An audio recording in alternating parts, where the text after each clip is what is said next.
Simplemente he hecho una pequeña presentación para que sirva de apoyo, ¿vale? Y para resumir un poquito lo que es el tema que vamos a pues, reflexionar en esta noche. El título ya se ha comentado, la misión de Dios y la oración. La segunda parte, un acercamiento al triple mensaje angélico a través de la oración. Todos conocemos la famosa frase importante para nosotros que dice que orar es hablar con Dios como si fuese un amigo. Y creo que en la época que estamos viviendo y las circunstancias que se están viviendo, hay personas que están volviendo a la oración como un punto de apoyo fundamental para su vida en los momentos que, como digo, estamos atravesando. Pero yo quiero hablar de esperanza. Y para ello me va a gustar reflexionar en este texto, en esta noche, donde he subrayado las partes que me parece que son más relevantes para la experiencia del creyente. Orar por los demás. Siempre que oramos por vosotros, damos gracias a Dios, Padre de nuestro Señor Jesucristo. Esa es la primera gran noción del escrito de Pablo. La oración significa también dar gracias a Dios. Y esta idea a mí me parece muy sugerente porque uno de los pequeños matices que tenemos los creyentes al orar, y no voy a decir que sea incorrecto porque no lo es, pero yo creo que recargamos mucho a veces las cuestiones y dedicamos menos tiempo a agradecer a Dios, a dar gracias a Dios. Y finalmente, tanto expresarle a Dios mis necesidades como agradecerle a Dios el proyecto para nuestra vida es algo que finalmente Pablo reconoce para los destinatarios de esta carta. Siempre que oramos por vosotros, damos gracias a Dios, pues hemos oído de vuestra fe en Cristo Jesús. Dejadme, he ido madurando a lo largo del ministerio. Cuando hablamos de fe en la Biblia, hablamos de un concepto realmente excepcional, que no siempre estamos acostumbrados a él. Fijaos, la palabra que se emplea en la primera gran parte de la Biblia, lo que llamamos Antiguo Testamento, significa ser estable y permanecer quieto. La palabra que se emplea en la segunda gran parte de la Biblia, en este caso por Pablo, significa establecer una relación personal. Si juntamos la forma de pensar que tenía Pablo, como judío, como hebreo, que lo había sido, y lo que escribe, él está diciendo algo así como: pues he oído de vuestra estabilidad por haber establecido una relación personal en Cristo Jesús. Esta idea me parece fundamental para el desarrollo de nuestra fe, para el desarrollo de nuestra existencia. La fe, mis hermanos, no es un sentimiento. La fe es una relación de alta altura con nuestro amigo. Como decíamos, la frase extraída del don profético. Por lo tanto, Pablo está reconociendo la estabilidad que tiene esa comunidad porque está basada en una relación personal y estable con Jesús. Y ahora pasamos a la otra parte, que es y del amor que tenéis a todos los santos. Y aquí también me gustaría resaltar una idea fundamental. La palabra amor que Pablo utiliza aquí es uno de los grandes regalos de la Biblia. Ese término no se conoce en ninguna otra literatura fuera de la Biblia, sino que es la misma que se emplea en Juan capítulo 3 cuando dice: porque de tal manera amó Dios al mundo. Es decir, es el amor con propósito. Dios nos amó y ese amor nos llevó a un propósito determinado. Pues bien, Pablo utiliza ese mismo término aquí. Es decir, el amor que se profesaban entre ellos era un amor con propósito, un amor inteligente, no basado en un sentimiento, sino basado, lo mismo que la fe nos une a Cristo, el amor nos tiene que unir a los seres humanos como proyecto inteligente. Y el siguiente paso que da en su reflexión es, todo eso se produce por la esperanza. Hace años leí una frase que decía que un cristianismo sin esperanza es un cristianismo muerto. Y aquella frase me encantó tanto que después de los años la sigo recordando, la sigo disfrutando. Oramos, damos gracias, somos estables con Jesús, nos amamos de manera especial. Y todo eso, ¿en qué está basado? Está basado en que tenemos una esperanza, un reino mejor, una vida mejor, una preciosa promesa mejor de parte de Dios. Y además nos dice que está metida en una caja fuerte que no puede ser violada desde la tierra. Os está guardada en los cielos. Mis hermanos, todo esto es lo que Pablo realizaba en sus oraciones por aquella comunidad que tanto amaba y que él de una u otra forma trabajó para que se consolidara. De esta esperanza, dice, ya habéis oído hablar por la palabra verdadera del Evangelio, o como se podía traducir también, la palabra verdadera de la buena noticia. Fijaos, hermanos, qué itinerario tan impresionante es el que Pablo utiliza para que podamos disfrutar, como él, de una oración de calidad, donde expresamos nuestras necesidades, los de los demás, pero donde también expresamos la gratitud.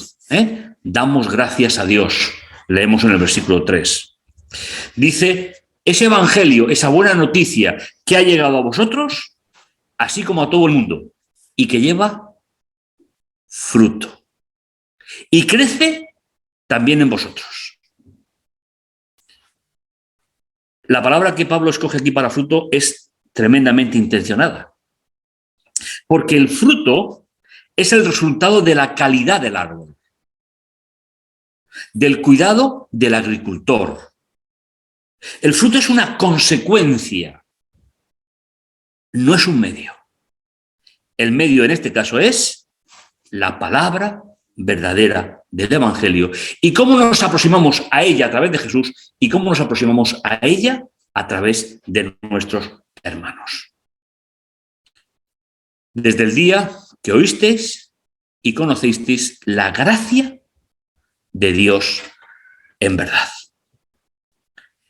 La verdad es que una reunión de oración me parece extraordinaria. El texto que ha elegido la persona que ha escrito o este día o la semana. Y finalmente me gusta pensar que mi vida junto a Dios, mis hermanos, es un proyecto divino, que a pesar de lo que somos, de lo que soy, a pesar de lo que nos limita nuestra vida, seguimos siendo un precioso proyecto en las manos de nuestro Dios. Y creo que eso es importante para nosotros.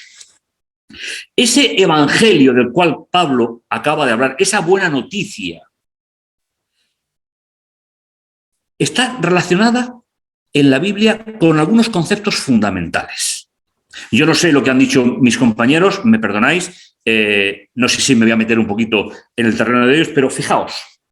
En primer lugar, nos habla del evangelio eterno, ese que crea una buena forma de orar, una buena forma de relacionarme con Dios, una buena forma de relacionarme con los demás, de tener esperanza. Y fijaos lo que he subrayado ahí a todas las razas, naciones, lenguas y pueblo. ¿Sabéis? Este texto a mí me recuerda la Torre de Babel. Fue allí cuando el Señor salvó a la raza humana de nuevo, introduciendo las lenguas y las culturas. solamente el mensaje de final del tiempo vuelve a juntar a todas esas culturas, todas esas razas que se han ido desarrollando a lo largo del tiempo, desde la Torre de Babel hasta hoy, es, por decirlo de alguna manera, la anti-Torre de Babel. Ese es, mis hermanos, ese es el Evangelio del cual oramos, del cual disfrutamos y el cual compartimos. ¿Y en qué consiste ese Evangelio? Respetar a Dios, darle gloria y adorar al Creador. Los tres puntos fundamentales. ¿Qué es lo que crea la esperanza, las relaciones, el amor, la relación personal con Dios, la fe? La predicación se convirtió para los primeros seguidores de Jesús en el proyecto de su vida. Pedro dejó las redes a cargo de su padre, ya que era armador, y siguió a Jesús. Y Pablo cambió su destino en el camino de Damasco. Dice Hechos capítulo 1, versículo 7, no os toca a vosotros conocer, y os he traducido este texto literalmente, Es decir, no os toca a vosotros conocer los tiempos de la soberanía y los tiempos proféticos que el Señor ha reservado en su autoridad. Es un texto precioso. Es decir, en la profecía bíblica, mis hermanos, se manejan estos dos tiempos, el tiempo de la soberanía de Dios y el tiempo profético. Y cuando se escribe el libro de Hechos, se le dice a los que le preguntaban por cuándo regresaría Jesús y aún estaba con ellos, y se le dice, mirad, vosotros no conocéis la soberanía de Dios en el tiempo y tampoco conocéis cómo actúa Dios en los tiempos proféticos. Y mis hermanos, esto es el Evangelio. Motivo por el cual la oración se convierte en el conducto directo al autor y consumador de nuestra esperanza. Y dice inmediatamente, y recibiréis el poder que desciende del Espíritu Santo sobre vosotros. ¿Para qué? Para ser testigos.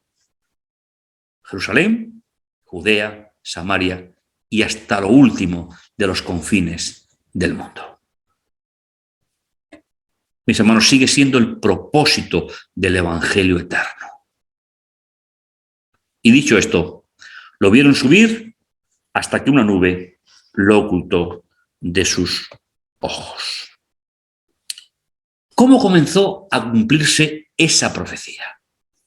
Es una profecía corta en el tiempo.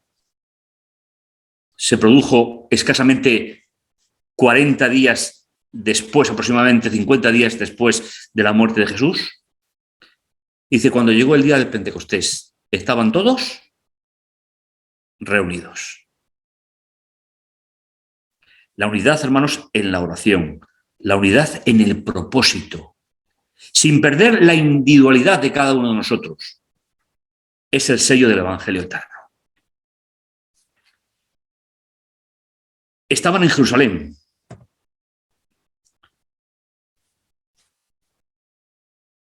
¿Hasta cuándo la predicación? Hasta que el triple mensaje sea predicado y compartido a toda nación. En Hechos 4 empezamos, como decíamos, desde Jerusalén, en el Pentecostés. Después nos lleva a esa aceptación de Jesús de un número de 5.000 varones, con lo cual podíamos hablar entre esposas, niños, un número incalculable. Muchos de los que oyeron el discurso abrazaron la relación personal y estable con Jesús. Así la comunidad llegó hasta unos 5.000. Pero siguió avanzando. La palabra del Señor crecía y el número de discípulos se multiplicaba grandemente en Jerusalén. Y nos comenta Lucas, también algunos sacerdotes levitas, obedecían a esa relación personal con Jesús. Y todo esto, mis hermanos, regado con una vida de oración. Y continuó. Pedro y los apóstoles en Jerusalén, Felipe hacia Samaria. ¿Veis que se va cumpliendo el itinerario que se les indicó en el capítulo 1? Pablo con sus viajes misioneros por todas las riberas del Mediterráneo. Cornelio, el centurión, un oficial del ejército romano, fueron el resultado. Cada uno de ellos representa una parte de esa promesa hecha a los discípulos. Me seréis testigos. Jerusalén, Judea, Samaria y hasta lo último de la tierra. Y en el libro está representado por la experiencia de Pablo y la experiencia de Cornelio. Todos formaban parte de esa comisión evangélica. Mis hermanos, todo esto no se puede conseguir sin una vida de oración. Abrir nuestra mente a Dios, abrir nuestra mente a su influencia, es el propósito final del Evangelio. La comunidad de creyentes lo hacía todo bajo el paraguas de la oración. El propio Jesús, y lo recordaréis perfectamente, Jesús dedicaba tiempo a la oración. Con lo cual, hermanos, a mí me indica una cosa. Jesús no siempre oraba por necesidad. Jesús oraba por gratitud. Gracias, Señor, porque me has dado. Gracias, Padre, porque me has dado. Es decir, Jesús nos explica en los evangelios esa doble vertiente de la oración. Ponerle ante Dios lo que Él ya sabe, pero que yo necesito expresarle, y poner ante Dios la gratitud por lo que el Señor ha hecho con nosotros hasta hoy. Y algunos nos conocemos desde el año 2000. Algo importante para nuestra vida. Ellos vivían en una relación estable y permanente junto a Jesús. Una forma especial de relacionarse con nuestro Dios. Necesitamos mirar constantemente a Jesús, reconociendo que es su poder lo que realiza su obra. Si habéis leído el tema, un pequeño extracto de la cita del deseado de todas las gentes. La vuelvo a leer si me lo permitís. Necesitamos mirar constantemente a Jesús, reconociendo que es su poder el que realiza su obra. Y finalmente, aunque de otra manera, el don profético explica lo que es la fe desde el punto de vista bíblico. Establecer esa relación estable con Jesús en nuestra vida. El poder transformador de Cristo, mis hermanos, trabaja en nosotros y por nosotros. Es una idea que me ha gustado resaltar de lo que he podido leer en el tema.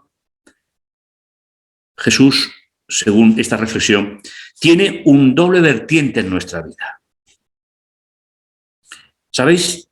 Trabajar en nosotros, desde el punto de vista bíblico, significa trabajar en lo más profundo de nuestro ser, ya que la preposición es de dirección, va hacia el interior de algo. Y además, trabaja por nosotros. Me gusta mucho esa idea, que es importante. Mis hermanos, volvemos a la idea original del comienzo del tema de esta noche. La vida del creyente es una vida completa. Y la oración tiene que convertirse en el exponente de la gratitud a Dios y el reconocimiento de nuestra indefensión hacia los problemas de la vida. Yo te invito en esta noche, con el placer, como ya he dicho, de poder estar con vosotros, de veros algunos después de tanto tiempo. Seguimos aquí, seguimos caminando, seguimos orando en nuestra vida y compartiendo nuestra esperanza y nuestra relación con Jesús. Ojalá, mis hermanos, que esa relación con Jesús pueda ser extensible a través del amor inteligente entre cada uno de nosotros. Y no olvides, la esperanza será el punto de unión de nuevo cuando Jesús regrese. Y mientras tanto, nuestra vida de oración, nuestra vida de esperanza, tiene que llenar cada día nuestra existencia junto a Dios. Que el Señor los bendiga. Ese fue a la misma tienda que Un fuerte abrazo. Está bien.